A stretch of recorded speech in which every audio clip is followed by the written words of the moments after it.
Ele adora um cafezinho no meio das partidas, não abre mão do seu estilo de jogo ofensivo e até já ameaçou torcedores com uma granada. Marcelo Alberto Bielsa, ou El Louco Bielsa, como é conhecido popularmente, é um técnico daqueles que fazem as pessoas renovarem a sua paixão pelo futebol. E se você quer conhecer de perto a história dele, assista o episódio de hoje do Falso 9. Rosário, Argentina, 21 de julho de 1955. Esse é o local e a data de nascimento de Marcelo Alberto Bielsa, ou El Louco Bielsa, como é popularmente conhecido. Em um universo em que os técnicos de futebol ganham cada vez mais destaques por ideias ou estilos de jogo, Bielsa tem um lugar especial reservado na prateleira dos diferentões. Sua personalidade na beirada do gramado, o seu jeito de dar entrevistas e a sua humildade, além das suas ideias corajosas e ousadas, fazem dele uma inspiração para grandes profissionais. Diego Simeone, Maurício Pochettino e até Guardiola, cuja história você pode conhecer no episódio 1 aqui do Falso 9, são alguns técnicos que são adeptos dos conceitos do Bielsa. E assim como na carreira profissional de qualquer área, o sucesso de Bielsa não chegou da noite para o dia. Na realidade, até mesmo o conceito de sucesso para o treinador tem um significado um pouco diferente. Afinal, muitas vezes o futebol é enxergado apenas de uma maneira resultadista, onde um título ou uma vitória simboliza o sucesso ou não de uma temporada. Mas com Bielsa, o sucesso passa muito longe de um simples placar. É claro que vencer é importante, mas seus fundamentos fazem muita diferença no longo prazo de um clube de futebol. Para você ter ideia, Bielsa não é colecionador nato de títulos. Em 32 anos de trabalho, conquistou apenas 6 troféus de campeonatos. É uma média de um título a cada 5 anos. Mas o que faz a carreira do técnico ser tão chamativa e diferenciada? Vamos entender a partir de agora. Bielsa começou sua carreira como treinador lá no Newell's Old Boys, em Rosário, na Argentina. Entre o time juvenil e o time principal, foram 4 anos de trabalho. Acabou sendo campeão argentino na temporada 90-91 e também foi campeão do Clausura na temporada 92. Diversos fatos curiosos aconteceram em seus primeiros anos de treinador. Inclusive, foi nesse período que surgiu seu apelido, El Louco. E eu vou te explicar essa história, olha só. Em 1992, quando o Newell's Old Boys estava estreando na Libertadores contra o São Lourenço, uma derrota pesada não estava nos planos dos torcedores. E o time de Bielsa perdeu por 6-0. E isso fez com que alguns torcedores fossem até a casa do treinador para protestar. Eles pediam que o técnico saísse de dentro da própria casa para explicar o que aconteceu no jogo. Em um primeiro momento, Bielsa se negou a sair, mas depois ele acabou cedendo à pressão e apareceu do lado de fora. Porém, ele não apareceu de qualquer jeito. O treinador saiu de casa com uma granada na mão, ameaçando puxar o pino caso os torcedores não saíssem da frente da sua residência. O susto funcionou e os torcedores foram embora. E para surpresa deles, o Newell's Old Boys chegou à final da Libertadores daquele ano, onde perdeu para o São Paulo. E a partir daquela temporada, o apelido El Louco acabou pegando para sempre. Já dentro de campo, o apelido também até que fazia algum sentido, uma vez que ele elaborava algumas táticas um tanto quanto diferentes. Um exemplo disso foi quando ele pediu para o goleiro do Newell's Old Boys, Norberto Scoponi, que cobrasse os tiros de meta para fora. O motivo era o seguinte: Bielsa, estudioso, notou que seu oponente perdia muitas bolas em cobranças de lateral, e o objetivo era com que o goleiro cobrasse os tiros de meta para lateral no campo ofensivo para tentar conquistar a bola de uma maneira mais interessante para o time. Coisas de Bielsa. Depois do Newell's Old Boys, sua carreira arrumou para o México. Lá, treinou o Atlas por 2 temporadas e o América por uma. Retornou para a Argentina em 1997 para comandar o Vélez Sarsfield, onde foi novamente campeão argentino. E após isso atravessou o Atlântico e foi treinar seu primeiro clube na Europa, o Espanhol.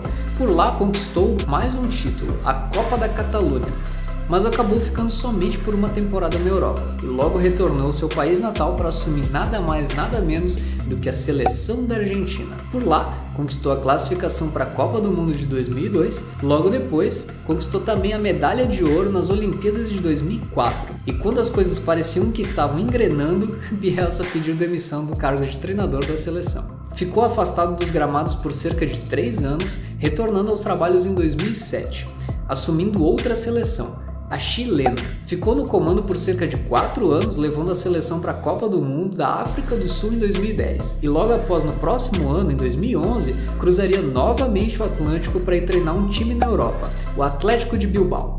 E aqui a sua carreira daria um salto enorme. No time espanhol, Bielsa chegou a 2 finais surpreendentes, da Liga Europa e da Copa do Rei. Acabou sendo derrotado em ambas, mas seu trabalho foi amplamente reconhecido. Afinal, perder faz parte, mas realizar um grande trabalho é mérito de poucos. E Bielsa respeita seus oponentes a ponto de parabenizá-los de uma maneira diferente. Dá uma olhada nesse trecho de uma palestra do treinador em que ele menciona os estudos para a final da Copa do Rei contra o Barcelona de Guardiola. Game finished. Yo le mandé a Guardiola I sent to Guardiola this analysis como un regalo que testimoniaba admiración. as a gift that was expressing my admiration. Após sua passagem bem-sucedida no Atlético de Bilbao, Bielsa treinou outros times na Europa, como o Olympique de Marselha, a Lazio e o Lille, entre os anos de 2014 e 2017. Suas passagens foram muito rápidas por esses clubes. Inclusive, na Lazio, seu contrato durou apenas 2 dias, pois desistiu do trabalho logo após o anúncio oficial do clube. A carreira de Bielsa, como você já sabe, não é recheada de títulos, mas é recheada de muitas histórias sensacionais. E seu trabalho no Leeds United desde 2018 já rendeu uma porção delas, e eu vou te contar algumas a partir de agora. Bielsa não é o tipo de treinador que é facilmente comprado por um contrato milionário. Ele quer, acima de tudo, participar de um grande projeto esportivo. E foi exatamente isso que ele enxergou ao receber a proposta para ser treinador do Leeds United. A grandeza do Leeds United na Inglaterra fez com que Bielsa topasse um grande desafio: trazer o time de volta para a primeira divisão do campeonato inglês, reestabelecer a conexão do clube com a cidade e mudar o estilo de jogo, que era famoso por ser violento, duro e até mesmo desleal. E foi isso que aconteceu. E agora, em 3 fatos, eu vou te contar um pouco da trajetória dele no time inglês. Ato 1. A valorização dos torcedores e a conexão com a cidade. Bielsa pensa que os torcedores de um clube são muito mais do que uma mera multidão. Cada torcedor é único, cada torcedor dedica suor do trabalho para poder comprar o ingresso e ir até o estádio assistir o time jogar. E por isso, assim que chegou o clube, Bielsa perguntou aos dirigentes quanto tempo um torcedor precisaria trabalhar para pagar o ingresso para assistir a uma partida no estádio. A resposta: 3 horas. Bielsa, querendo reaproximar o clube da cidade e a cidade do clube, comandou uma atividade diferente logo em seus primeiros treinamentos. Olha só, ele fez os jogadores trabalharem no centro de treinamentos por cerca de 3 horas, fazendo a limpeza e recolhendo o lixo do local. Essa seria uma forma, segundo Bielsa, de fazer os atletas perceberem o esforço que um torcedor faz para ir até o estádio e acompanhar os jogadores. Ato 2. Integridade e humildade de volta ao clube. Em sua primeira temporada no Leeds, o acesso para a primeira divisão estava quase garantido. Porém, em um jogo contra o Aston Villa pela 45ª rodada da Championship, mudaria tudo. Aos 25 minutos do segundo tempo, o jogo ainda estava empatado em 0-0 quando um jogador do Aston Villa caiu no chão com dores. O time de Bielsa não parou para colocar a bola para fora em sinal de fair play. Seguiu a jogada e abriu o placar. Depois do gol, uma confusão generalizada se iniciou no gramado.